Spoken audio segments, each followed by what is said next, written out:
Well, good afternoon, ladies and gentlemen. Welcome to Calculus Chapter 2, Section 1, and starting a new unit here and really kind of digging deep into investigating limits in these first few sections. And right now we're basically building the foundation for our future work of learning the calculus, I guess. We're definitely going to need a strong knowledge of limits in order to get there. So we're starting from the beginning, looking at limits of curves. And here we have a graph.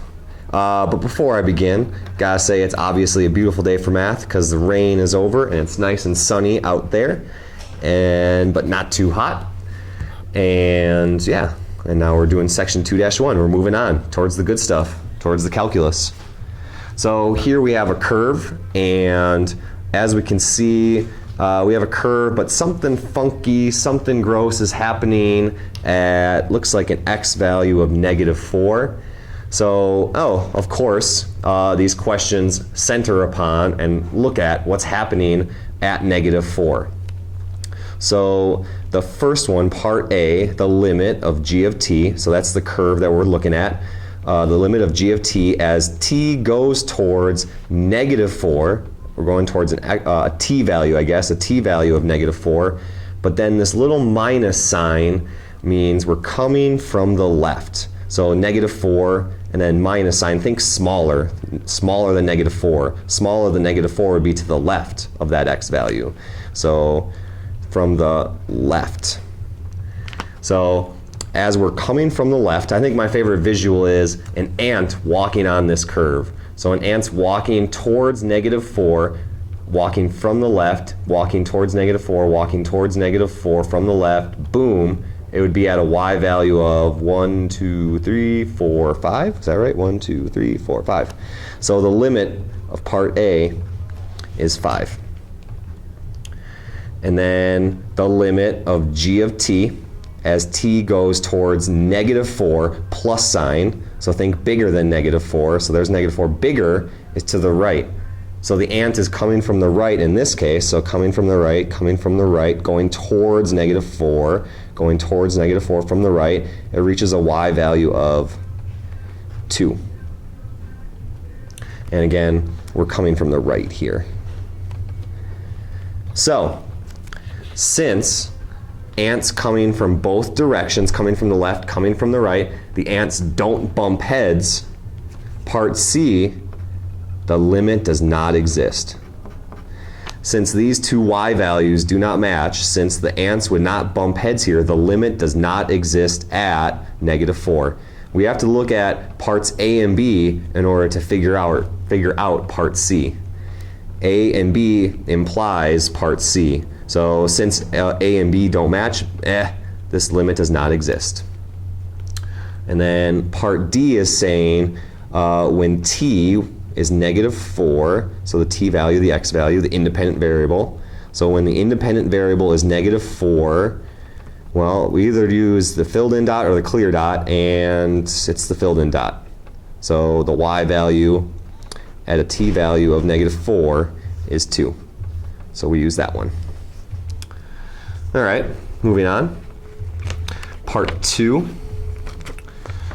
So evaluate the limit of sine of x using substitution and graphically. So we're basically trying to find out what the limit as x goes towards 0 of sine of x over x is. And really, people, don't get it twisted here. If we're evaluating a limit, that really means just plug in this x value. So, okay, all right. So sine of 0, and then x is 0. Okay. And then sine of 0. This should be quick. Sine of 0 is 0, and 0. Oh, ugh, that's bad. No good. 0 over 0. Denominator of 0, that is no good. So looking at this, well, we did substitution. This was our first method, substitution. That's not so nice. We got a denominator of 0. That's not going to work for us. So let's look at this graphically.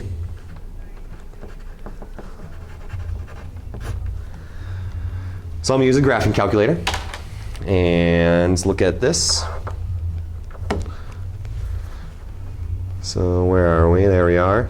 So sine of x divided by x. Now remember IC, IWBSN, IYCIRM. Perfect. It's in radian mode. All right. So I can graph that. Nice. Look at that little anthill. So let's see, what were we doing again? Oh yeah, as it goes towards 0. So remember, we're evaluating a limit here, which means we have to consider from the left and from the right. So coming from the left, it looks like the ant gets to a y value of 1. And then coming from the right, it looks like the y value of 1. Yeah, looks like the limit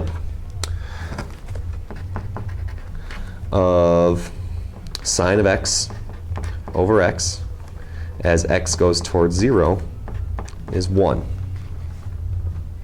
Now, gotta say people, gotta say folks, this needs to be memorized. Memorize that. The limit of sine of x over x as x goes towards 0 is 1. Memorize that. There's going to be some problems on your assignment this evening that sine of x over x is kind of within something else, and you can factor out sine of x over x, and you factor out sine of x over x, and the limit as x goes towards 0 of 1, as x goes towards 0 is 1, and you factor that out, and what's left over will be nice and easy. So you want to memorize this, because there'll be some nasty problems where it looks really impossible, but once you factor out sine of x over x, it turns out to be an easier problem. And then the last one here, draw a graph. Oh goodness, we got a piecewise. I gotta get up and get a piece of graph paper.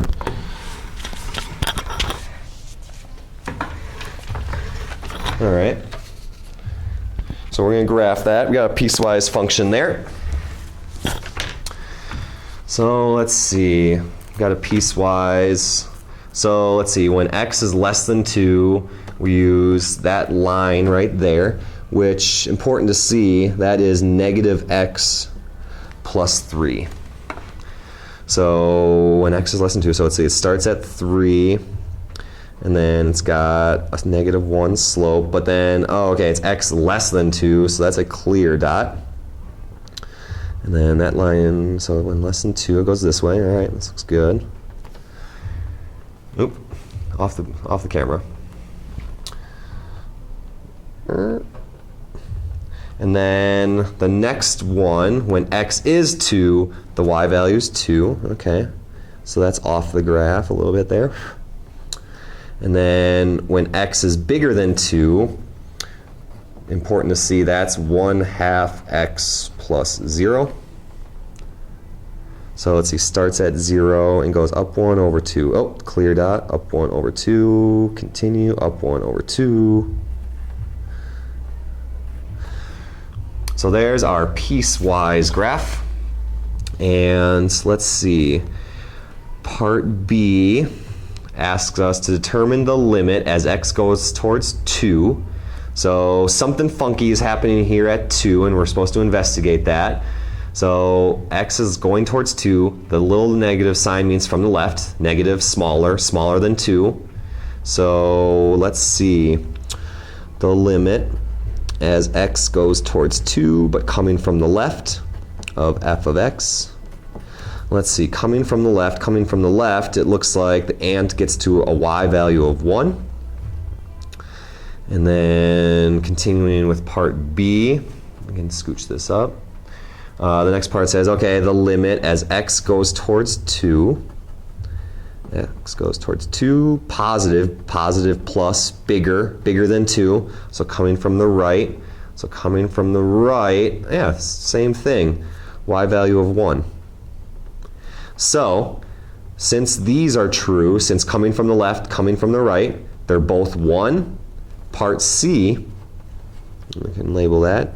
Part B, part C says, does the limit exist? Darn straight it does. Yup. The limit exists, and the limit as x goes towards 2 of f of x equals 1. Again, in order for a limit to exist, you need your left and the right hand. You need the ants to bump heads, and then the limit exists overall. Well, ladies and gentlemen, that is our first look into Chapter 2. So you are now ready for these problems right there. Enjoy.